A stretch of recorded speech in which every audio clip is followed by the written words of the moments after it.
नमस्कार। तो एक ऐसा फुटबॉल क्लब जिसकी डॉक्यूमेंट्री आई तो पूरे वर्ल्ड ने उसको इतना प्यार दिया कि आज उस क्लब की वजह से उस सिटी का टूरिज्म रेवेन्यू बढ़ चुका है। और इस क्लब ने पिछले 2-3 सालों में जो एक जर्नी तय करी वो इतनी इंस्पायरिंग है कि दुनिया भर के काफी फुटबॉल फैंस इस क्लब के मैचेस देखने वेल्स जा रहे हैं। तो मैं बात कर रहा हूँ वेल्स के फुटबॉल क्लब रैक्सम एएफसी की, जो कि कुछ सालों पहले एक सेमी एमेचर फुटबॉल क्लब था, लेकिन आज ये फुली प्रोफेशनल क्लब बन चुका है। 1864 में बना ये क्लब वर्ल्ड का तीसरा ओल्डेस्ट एग्जिस्टिंग फुटबॉल क्लब है, जो हाल ही में चैंपियनशिप यानी कि इंग्लैंड की सेकंड डिवीजन के लिए प्रमोट हुआ है। अब आपके दिमाग में ये आएगा कि काफी क्लब्स है जो कि सेकंड डिवीजन के लिए प्रमोट होते हैं, लेकिन रैक्सम एएफसी की जो जर्नी रही है पिछले 3 सालों में, ये बहुत ही हैरतअंगेज या आश्चर्यजनक रही है।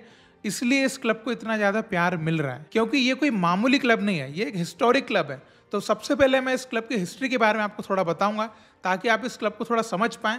देन हम इसकी जो जर्नी है उसके बारे में बात करेंगे। तो 1970s के टाइम पे रैक्सम एफसी सेकंड डिवीजन टीम हुआ करती थी एंड उस डिकेड में उन्होंने यूएफए कप का सेमीफाइनल्स भी खेला था। लेकिन 1980s में आते आते क्लब ने फाइनेंशियल स्ट्रगल देखना चालू किया और वहां से क्लब का एक डाउनफॉल सा स्टार्ट होने लगा था। लेकिन 90s के दौर में भी क्लब ने कुछ आश्चर्यजनक रिजल्ट्स दिए थे, जैसे कि एफए कप सेमीफाइनल्स में आर्सेनल को बीट करना, जो कि एक प्रीमियर लीग टीम हुआ करती थी। और यही रिजल्ट रैक्सम एफसी का अभी तक का मोस्ट मेमोरेबल रिजल्ट रहा है। और 2008 तक आते आते ये क्लब रेलीगेट होकर 5th डिवीजन में चला गया। लेकिन करंट सिनारियो में ये क्लब हाल ही में चैंपियनशिप के लिए प्रमोट हुआ है और बहुत ही जल्दी इनका जो एम है कि वो प्रीमियर लीग में खेलेंगे, ये भी पूरा हो सकता है। लेकिन अब सवाल ये आता है कि ये सब पॉसिबल हुआ कैसे? तो ये सब कुछ पॉसिबल हो पाया न्यू ओनर्स के क्लब को टेक ओवर करने के बाद, जिसके बारे में हम आगे डिस्कस करने वाले हैं। तो बात है अर्ली 2020s की, जहां पर 2 हॉलीवुड स्टार्स रयान रेनॉल्ड्स, जिनको आपने डेडपुल मूवी में देखा होगा, और दूसरे रॉब मैकेलेनी,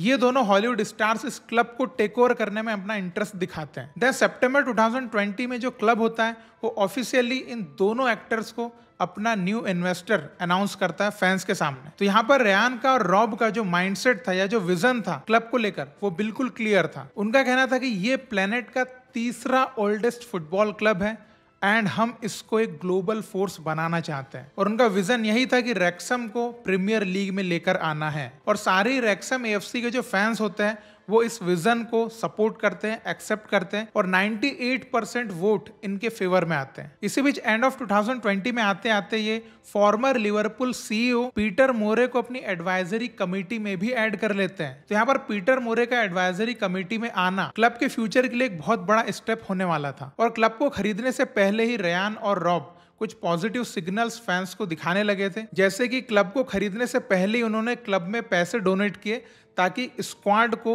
अच्छा बनाया जा सके। तो शायद ये भी हो सकता है कि उन दोनों को पता चल चुका था कि अब हम इस क्लब को खरीदने ही वाले हैं। देन फाइनली फरवरी 2021 में वो इस क्लब को खरीद लेते हैं पूरे $2.5 मिलियन में। और उस टाइम पे क्लब की स्थिति इतनी खराब थी कि जब रॉब और रयान ने इस क्लब को टेक ओवर किया था तो उसी क्लब के फॉर्मर प्लेयर शॉन पेजिक ने ये कहा था कि ये एक मजाक है, बिकॉज उनको बिल्कुल विश्वास ही नहीं हो रहा था कि कोई इस क्लब को खरीदेगा। और यहां से इस क्लब का न्यू एरा चालू होता है। तो before the start of 2021 season सबसे पहले वो न्यू मैनेजर को अपॉइंट करते हैं फिल पार्किंसन। अब उस टाइम पे फिल पार्किंसन कोई ऐसे छोटे मोटे मैनेजर नहीं थे, उनके नाम पे कुछ अच्छे रिकॉर्ड्स थे, जैसे कि वो ओनली मैनेजर थे जिन्होंने 4th डिवीजन क्लब ब्रैडफोर्ड को 2013 के लीग कप फाइनल में पहुंचाया था। देन वो उस टाइम तक एक ऐसे मैनेजर थे जिन्होंने क्लब्स के लिए 3 प्रमोशंस लिए थे। तो रैक्सम एफसी उनके साथ 12 महीने का एक कॉन्ट्रैक्ट साइन करता है। अब मैनेजर तो साइन हो गया, उसके बाद दूसरा काम था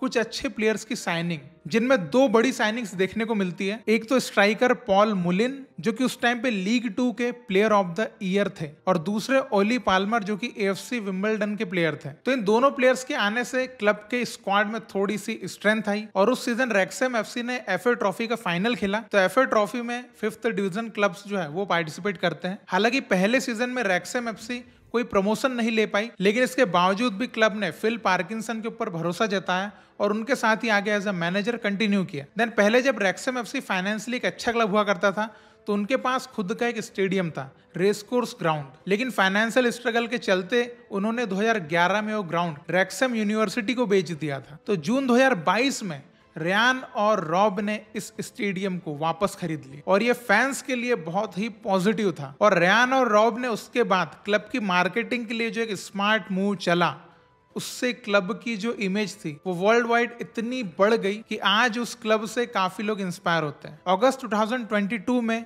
क्लब की डॉक्यूमेंट्री आई वेलकम टू रैक्सहैम, जिसको दुनिया भर के काफी फुटबॉल फैंस ने देखा और बहुत पसंद भी किया। और उस डॉक्यूमेंट्री की वजह से उस क्लब की पॉपुलैरिटी दिन दुगनी और रात चौगुनी हो गई। और ऐसी रिपोर्ट्स है कि हर साल क्लब के परफॉर्मेंस और मार्केटिंग की वजह से 20% विजिटर्स में ग्रोथ देखी जा रही है। एक और रिपोर्ट्स के अनुसार इस क्लब की पॉपुलैरिटी की वजह से सिटी का जो टूरिज्म रेवेन्यू है वो लगभग $235 मिलियन जा चुका है। तो एक फुटबॉल क्लब की वजह से एक सिटी भी कितनी पॉपुलर हो गई और सिटी की इकोनॉमी में कितना चेंजेस हुआ, ये भी यहाँ से एक बहुत बड़ा एग्जांपल सेट होता है। तो रैक्सहैम एफसी ने रेसकोर्स ग्राउंड को खरीदने के बाद रॉयल फैमिली को भी वहां पर मैच के लिए इनवाइट किया, जो कि एक और मार्केटिंग मूव था बहुत बड़ा, जो कि पूरे यूके में क्लब के रिकग्निशन के लिए बहुत ज्यादा इंपॉर्टेंट साबित हुआ। एंड 2022-23 का जो सीजन था वो रैक्सहैम एफसी के लिए एक बहुत बड़ा सीजन साबित होने वाला था। उन्होंने एफए कप का 3rd राउंड खेला, जिसमें कि चैंपियनशिप क्लब कोवेंट्री सिटी को बीट किया। हालांकि 4th राउंड में शेफील्ड यूनाइटेड के हाथों उनको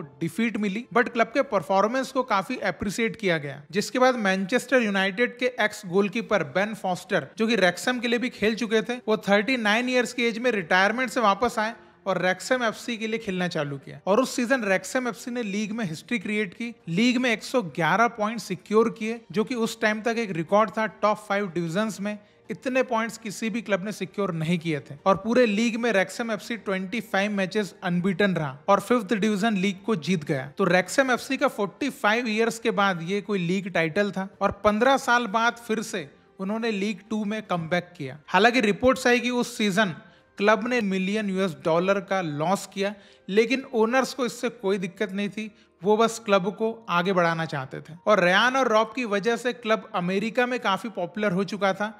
तो इसके बाद एक और बड़ा मार्केटिंग मूव खेला गया। 2023-24 सीजन के पहले क्लब का यूएस टूर किया गया, जिसमें उन्होंने मैनचेस्टर यूनाइटेड और चेल्सी के अगेंस्ट फ्रेंडली मैचेस खेले और इन मैचेस की वजह से क्लब को और पॉपुलैरिटी मिली। तो रैक्सहैम एफसी ने अपना 2023-24 का सीजन लीग 2 में स्टार्ट किया। हालांकि सीजन के स्टार्ट में उनको एक लॉस मिला और लगभग 3 गेम के बाद उनको विन मिला और वहां से उनका परफॉर्मेंस थोड़ा अच्छा हुआ। And at the end of the season उन्होंने 2nd फिनिश किया और लीग 1 के लिए प्रमोट किया। और यूएस में एक अच्छा फैन बेस बनने की वजह से वो हर समर में यूएस टूर जरूर करते हैं और वो अक्सर कुछ बड़े स्टार्स को मैचेस के लिए इनवाइट करते हैं, जिससे क्लब की पॉपुलैरिटी हमेशा बढ़ती ही रहती है। तो 2024-25 के सीजन में 19 साल बाद रैक्सहैम एफसी ने लीग 1 में खेला और लीग 1 में खेलने के लिए उन्होंने पहले की तरह कुछ साइनिंग्स भी करी, जिनमें सैम स्मिथ का 2 मिलियन का ट्रांसफर उन्होंने लिया, जो कि एक रिकॉर्ड ट्रांसफर था। और जे रोड्रिगेज का भी ट्रांसफर लिया और सैम स्मिथ ने 7 गोल्स का कॉन्ट्रीब्यूशन भी किया था। और इस सीजन बहुत ही शानदार परफॉर्मेंस करते हुए